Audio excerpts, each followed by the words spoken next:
जैसे कि आपने वीडियो के टाइटल पे देखा होगा कि how to factorise the algebraic expression. तो अलजेब्रिक एक्सप्रेशन जैसे आपको दी जाती हैं तो उसे भाई कैसे फैक्टराइज करें, है ना। तो इसमें दो चीज़ बताई जाएंगी आपको कि आइडेंटिटी को यूज़ करके इसके फैक्टर कैसे निकाल सकते हैं और आप इसे सिंपल वे में फैक्टराइज भी कैसे कर सकते हैं। तो चलिए ठीक है, देखते हैं। जैसे कि मैंने पिछले वीडियो पे आपको बताया था कि जो ए स्क्वायर का कोफिशिएंट होता है और बी स्क्वायर का कोफिशिएंट होता है, इन दोनों कोफिशिएंट को मल्टीप्लाई कर लेते हैं। तो यहाँ पे देखिएगा साइड पे मैं कर रहा हूँ 16 ए स्क्वायर जो लिखा हुआ है और 25 बी स्क्वायर जो लिखा हुआ है। तो इसे हम क्या करेंगे भाई, ए स्क्वायर और बी स्क्वायर से मुझे अभी मतलब नहीं है, मुझे 16 और 25 से मतलब है। तो 16 और 25 का मल्टीप्लाई किया गया तो क्या आ जाता है, 400 आ जाता है। तो मुझे क्या करना है कि ऐसा कुछ करूं कि यहाँ पे स्क्वायर और यहाँ पे जो बी स्क्वायर है इसे मैं वैसे ही पुटअप कर दूंगा। जैसे कि 16 ए स्क्वायर लिख दिया मैंने। अब जो मिडिल टर्म है उसे मैं स्प्लिट क्या करूं कि प्लस माइनस करने पे 40 आए और मल्टीप्लाई करने पे 400 आए। ठीक है, तो ऐसी कोई वैल्यू आप दिमाग में सोच लीजिएगा।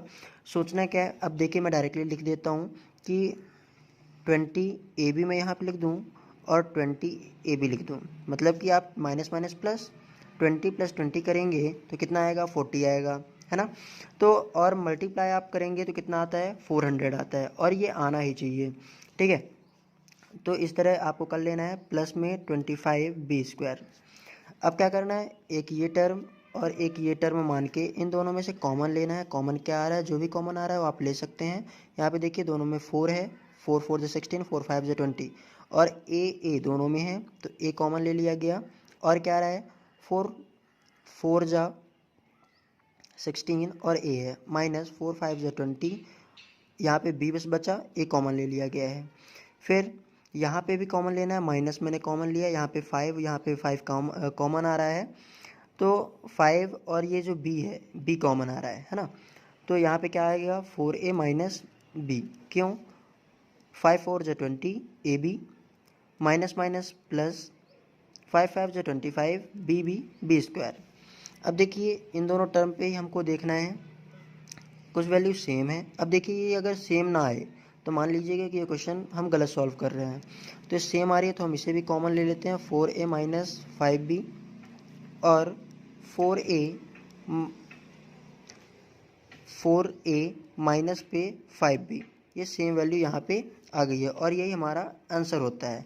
लेकिन आपके बुक में क्या सॉल्व किया होता है, जो एग्जाम्पल दिए होते हैं उसमें कुछ आइडेंटिटी यूज होती हैं और हमें इस दिए गए अलजेब्रिक एक्सप्रेशन को हमें सॉल्व करना पड़ता है। तो हम क्या करेंगे, सिंपल सा है, मैं वो भी कर देता हूँ। आइडेंटिटी यहाँ पे जो लगेगी, पहले तो क्वेश्चन आपको लिख लेना है, 16a square minus 40ab plus पे 25b स्क्वायर।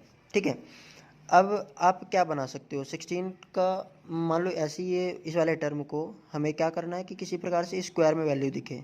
तो हम 16 को क्या लिख सकते हैं, 4 4 4 जो 16 और ए का स्क्वायर तो था ही, इसे ऐसे लिख सकते हैं, इसे हम टच नहीं करेंगे। और 25 को क्या लिख सकता हूँ मैं, 5 5 का स्क्वायर होगा तो 5 5 जो 25 हो जाएगा, तो 5b का होल स्क्वायर में लिख सकता हूँ। यहाँ पे मुझे एक आइडेंटिटी पता है कि ए स्क्वायर माइनस 2ab प्लस में बी स्क्वायर, वो किसकी आइडेंटिटी होती है, ए माइनस बी का होल स्क्वायर। मैं लिख देता हूँ यहाँ पे आइडेंटिटी ए स्क्वायर माइनस 2ab प्लस पे बी स्क्वायर, ये आइडेंटिटी होती है ए माइनस बी का होल स्क्वायर की, है ना।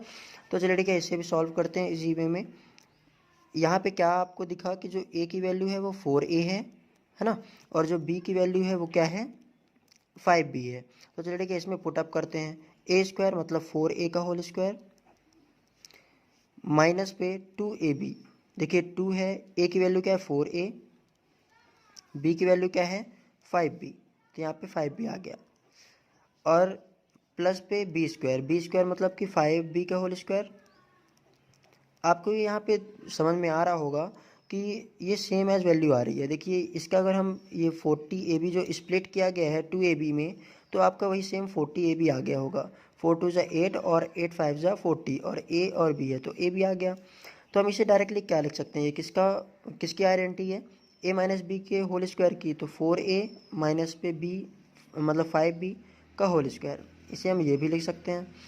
तो 4a माइनस 5b को इसको 2 बार भी लिखा जा सकता है, भाई स्क्वायर है 4a minus 5b, 4a minus 5b। और यही देख लीजिए आपका जो आंसर आ रहा था ऊपर वाले में सेम यही आ रहा था। तो आप दोनों ही मेथड से आप सॉल्व कर सकते हैं, जिस तरह से आपका मन हो और जिस तरह से आपको इजी लगे, तो आप इस तरह सॉल्व कीजिए। और वीडियो अच्छा लगा हो तो आप सभी लाइक कर दीजिएगा वीडियो को और अपने दोस्तों के साथ शेयर कर दीजिएगा। Okay, thank you for watching.